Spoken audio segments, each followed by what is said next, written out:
Bonjour à toutes et à tous et bienvenue pour la suite des vidéos axées sur les grands monuments français. Aujourd'hui, nous allons parler de cet autre grand monument parisien. Je veux bien sûr parler de l'Arc de Triomphe, que l'on retrouve tout au bout de l'avenue des Champs-Élysées à Paris. On en a beaucoup parlé l'année dernière à cause du neveu de Christo qui a véritablement emballé le monument dans une immense toile, comme l'artiste l'avait déjà fait pour le Pont Neuf à Paris fin des années 1980. Avant de commencer à parler du bâtiment en lui-même, nous allons remonter un petit peu dans le temps et revenir sur ce qu'est concrètement un arc de triomphe. Au sens strict donc, un arc de triomphe est construit ou érigé afin de célébrer la cérémonie du triomphe romain.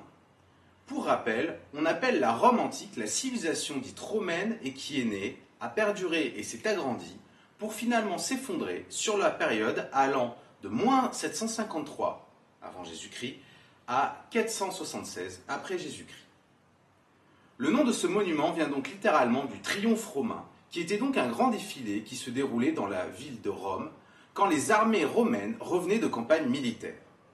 Cette célébration permettait en effet la purification de l'armée après la guerre en passant sous l'arche. Ainsi, les véritables arcs de triomphe se trouvent dans leur grande majorité à Rome et ont été érigés sous l'Empire romain, soit la période comprise entre moins 27 et 476. Ils ont été utilisés pour commémorer les généraux victorieux ou les événements importants, comme le décès d'un membre de la famille impériale, l'accession au trône d'un nouvel empereur ou encore les fondations de nouvelles colonies, la construction d'une route ou d'un pont ou encore l'entrée d'une ville. Sans entrer dans les détails, à l'origine, on parle de forniques ou arcs honorifiques qui sont construits par les généraux victorieux ayant obtenu l'honneur de célébrer un triomphe, triumphatores, comme Lucius Tertinius, en 196 avant Jésus-Christ, proconsul d'Hispanie ultérieure, Scipion l'Africain, en 190 avant Jésus-Christ, et Quintus Fabius Maximus Allobrogicus, en 121 avant Jésus-Christ. Ces arcs symbolisent donc les grandes victoires militaires romaines, un peu comme un monument souvenir. D'ailleurs, les généraux défilaient en toge pourpre et dorée et avec une couronne de laurier jusqu'à cet arc pour montrer leur succès avec l'armée, accompagnée du butin accumulé lors des campagnes militaires ainsi que les prisonniers capturés. Bien sûr, les Romains n'ont pas tout inventé. On retrouve ces structures en arches au sein des civilisations plus anciennes, comme les Etrusques, les Babyloniens, les Assyriens ou les Hittites.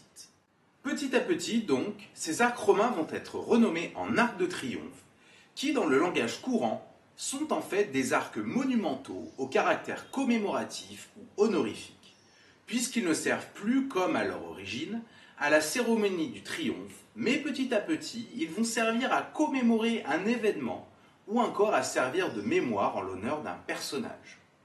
On pense notamment à l'arc de Septime Sévère, à Leptis Magna, ou encore à l'arc de Titus, et encore à l'arc de Constantin, érigé au IVe siècle après Jésus-Christ. Concernant son architecture la plus simple, un arc en plein cintre se compose de deux piliers massifs de maçonnerie supportés par des piédestaux, reliés par une arche et surmontés d'un entablement et d'un attique portant l'inscription dédicatoire. Les colonnes, qui, dans la plupart des autres édifices, ont un rôle de soutien, ont ici un rôle uniquement décoratif, placé sur les faces externes du monument. L'arc triomphal peut se composer également de 3 ou 4 ouvertures en arc, comme par exemple l'arc de triomphe romain d'Orange. Maintenant revenons à notre fameux arc de triomphe parisien. À l'origine, il fut érigé à la demande de l'empereur Napoléon Ier comme symbole des campagnes militaires françaises de l'époque. Il voulait en effet réaliser un bâtiment majestueux et esthétique à l'extrémité des Champs-Élysées. Et on le sait, il était aussi très admiratif de la civilisation romaine. Le symbole de l'aigle impérial est lui aussi emprunté aux Romains. Napoléon Ier, au lendemain de la bataille d'Austerlitz, aurait déclaré aux soldats français « Vous ne rentrerez dans vos foyers que sous des arcs de triomphe ». L'empereur s'est référé aux arcs de triomphe érigés sous l'Empire romain, afin de commémorer un général vainqueur défilant à la tête de ses troupes. Par un décret impérial daté du 18 février 1806, Il ordonne donc la construction de cet arc de triomphe consacré à perpétuer le souvenir des victoires des armées françaises.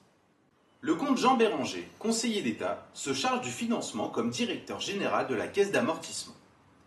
Le décret impérial du 26 février 1806, qui ordonne l'édification d'un arc de triomphe, prévoit en effet que sera pris 1 million pour cet objet sur les contributions provenant de la Grande Armée. La caisse d'amortissement tiendra chaque mois, à dater du 1er mars, une somme de 50 000 francs à disposition du futur architecte et celle de 15 000 francs pour les travaux d'art et de sculpture.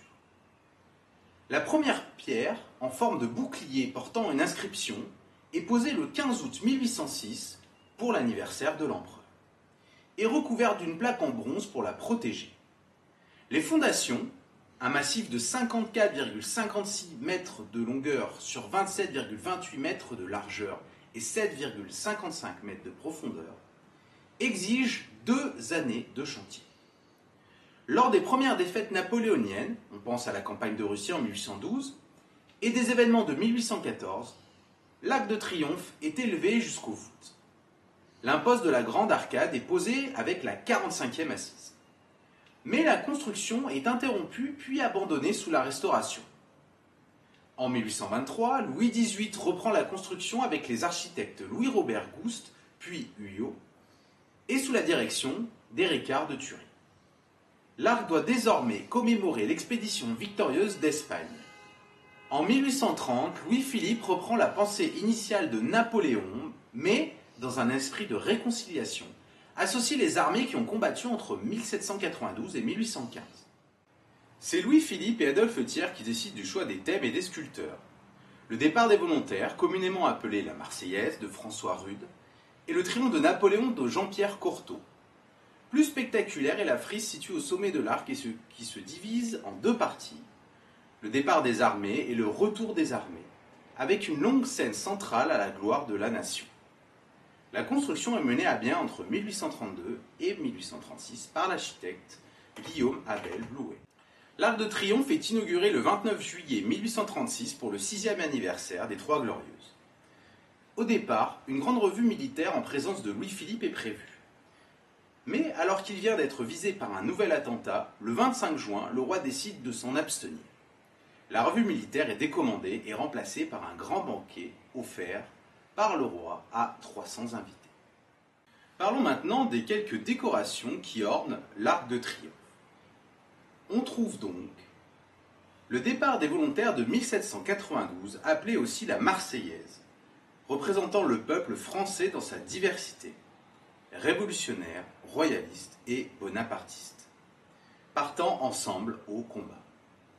Une œuvre icône de la République française érigée sous Louis-Philippe en 1833. Puis vient l'attique, la partie supérieure de l'arc, couronnée de 30 boucliers sur lesquels sont gravés le nom des grandes batailles de la Révolution et de l'Empire.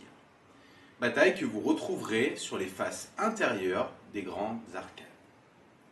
Et enfin, la tombe du soldat inconnu, enfin installée sous l'Arc de Triomphe le 11 novembre 1920, représentant tous les soldats morts pour la France au cours de l'histoire, mais aussi symboliquement le soldat mort au combat.